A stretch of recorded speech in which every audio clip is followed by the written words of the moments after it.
सभी दोस्तों को नमस्कार। मेरा नाम है शुभम और आप सभी का स्वागत है। सभी दोस्तों को जय भीम जय भारत। दोस्तों, आगामी विधानसभा चुनाव 2027 अब ज़्यादा दिन दूर नहीं रह गए हैं।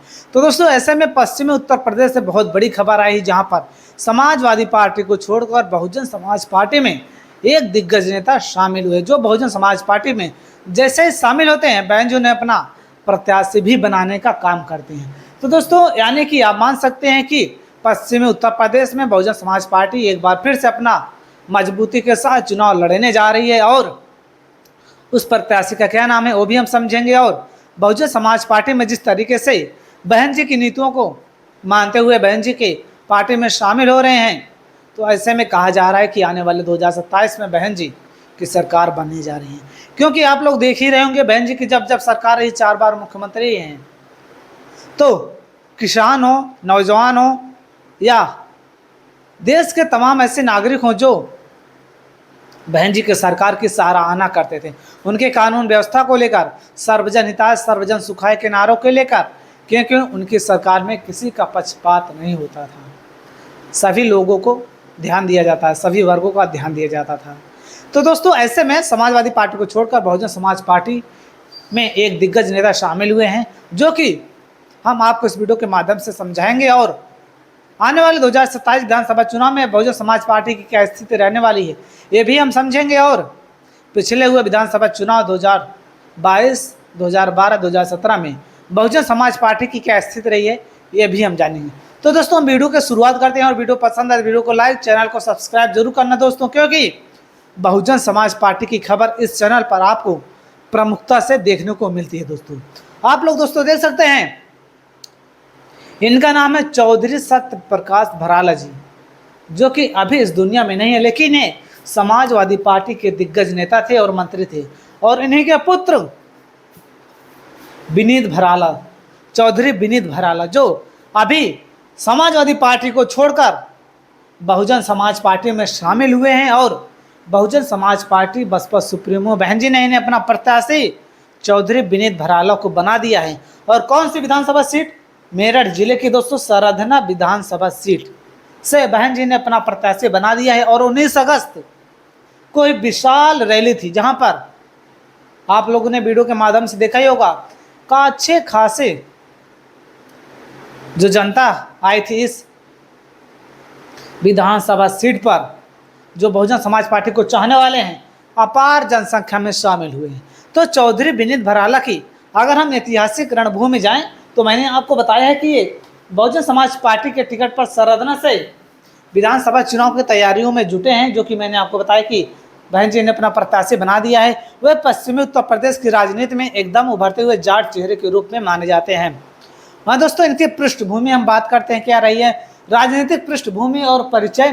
पारिवारिक इतिहास, विनीत भराला एक रसूखदार राजनीतिक परिवार से आते हैं। जो विनीत भराला है, रसूखदार परिवार, कोई ऐसे अरे गरे परिवार से नहीं।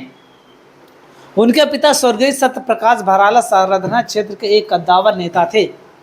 सरधना क्षेत्र मेरठ जिले के अंतर्गत आती है, वहां से एक कद्दावर नेता थे, जिन्होंने लंबे समय तक समाजवादी पार्टी में रहकर राजनीति की। और 2002 में सपा के टिकट पर सरधना से विधानसभा भी लड़ा था। दोस्तों, सरधना विधानसभा सीट पर सत्य प्रकाश भराला 2002 में लड़ाई भी लड़े। वहीं शुरुआती सफर विनीत भराला ने अपने राजनीतिक कैरियर की शुरुआत जमीनी स्तर से की। वे साल 2005 में अपने पैतृक गांव भराला के सबसे युवा ग्राम प्रधान भी चुने गए। दोस्तों, विनीत भराला को, जो कि बहन जी ने अपना प्रत्याशी बनाया है, सबसे पहले ये युवा ग्राम प्रधान भी चुने गए थे। दोस्तों, सबसे युवा ग्राम प्रधान। वहीं दोस्तों, समाजवादी पार्टी को छोड़कर बसपा में शामिल होना, विनीत भराला 2011 से लगातार समाजवादी पार्टी में सक्रिय थे। 2011 से दोस्तों पार्टी के प्रदेश सचिव के पद पर भी रह चुके हैं। पिछले विधानसभा चुनाव उन्होंने सपा के सरधना सीट के लिए टिकट की दावेदारी की थी, यानी पिछले हुए विधानसभा चुनाव 2022 में टिकट के लिए दावेदारी की थी, लेकिन पार्टी से अतुल प्रधान को मौका दे दिया गया। अतुल प्रधान, जो कि वर्तमान में विधायक हैं सरधना विधानसभा सीट पर समाजवादी पार्टी के, इसी कारण उन्हें मौका नहीं मिल पाया। आगामी चुनाव में भी 2026 में भी उन्होंने प्रयास किया कि हमें टिकट मिल जाएगा समाजवादी पार्टी से, लेकिन उन्हें सपा से स्पष्ट आश्वासन न मिलने के कारण कि उन्हें ही टिकट मिलेगा, तो उन्होंने समाजवादी पार्टी को छोड़कर बहुजन समाज पार्टी के शामिल हुए और बहन जी ने उन पर अपना आशीर्वाद भी दिया और उन्हें अपना प्रत्याशी भी बनाया। और आप देखेंगे तो 2026 में दिल्ली लखनऊ में बसपा सुप्रीमो मायावती के मौजूदगी में बहुजन समाज पार्टी की सदस्यता ग्रहण की। विनीत भराला, सत्य प्रकाश भराला मेरठ की सरदना विधानसभा सीट के एक प्रमुख युवा नेता हैं जो वर्तमान में बहुजन समाज पार्टी के टिकट पर सरदना से विधानसभा चुनाव की तैयारियों में जुटे हैं। वे पश्चिमी उत्तर प्रदेश की राजनीति में एक उभरते हुए जाट के रूप में जाने जाते हैं दोस्तों, क्योंकि पश्चिमी उत्तर प्रदेश में जाट वोटर बहुत ज़्यादा संख्या में हैं। तो ऐसे में सरदना में जाट और दलित समीकरण को भी साधने में दाम है दोस्तों, यानी कि जाट वोटर मिल जाएगा और दलित वोटर मिल जाएगा, तो इस सीट पर बसपा के लिए आसान हो जाएगा। वहीं जाट का कार्ड, बसपा का जाट कार्ड, मायावती ने विनीत भराला को बसपा में शामिल कर सरदना विधानसभा क्षेत्र का प्रभारी और प्रत्याशी घोषित किया है। राजनीतिक जानकारों का मानना है कि बसपा इस सीट पर जाट और दलित समीकरण को साधने में जुटी हुई है। वहीं इस सीट पर त्रिकोणीय मुकाबला भी आपको देखने को मिलेगा।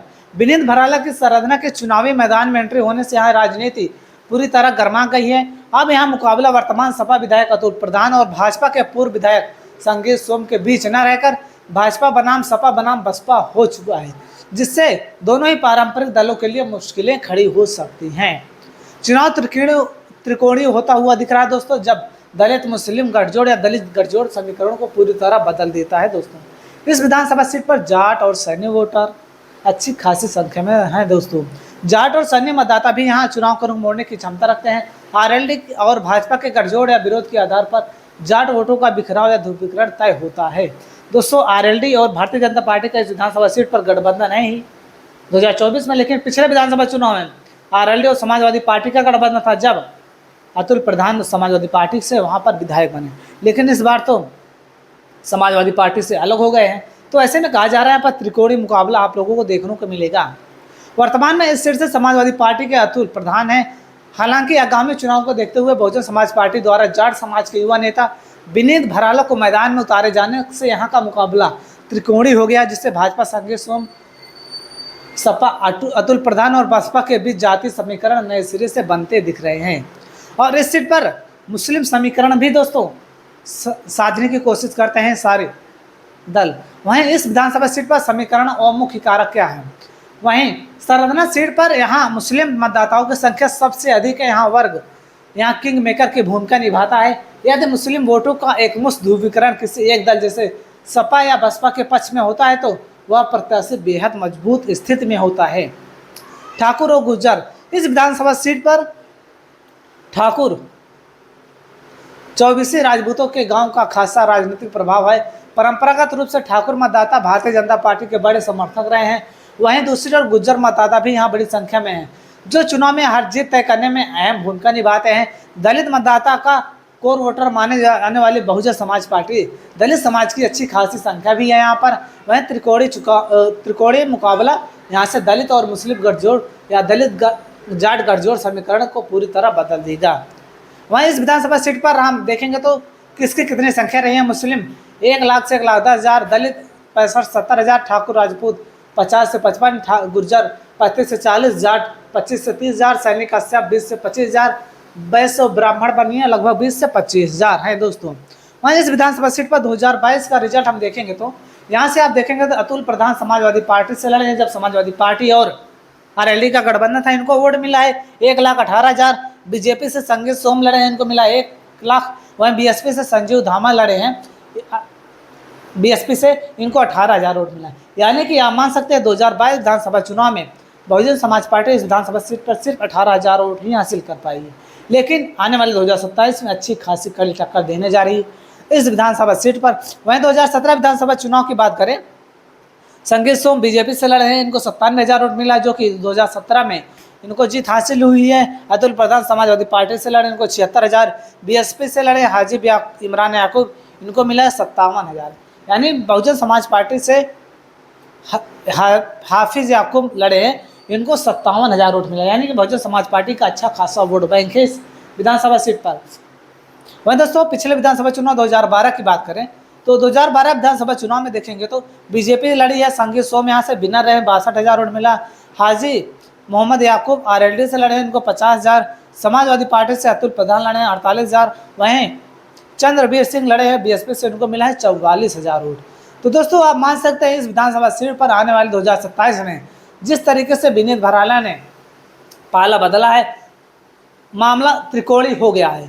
बहुजन समाज पार्टी, समाजवादी पार्टी और बीजेपी तीनों का दोस्तों इस विधानसभा सीट पर अच्छा खासा त्रिकोणीय मुकाबला देखने को मिलेगा।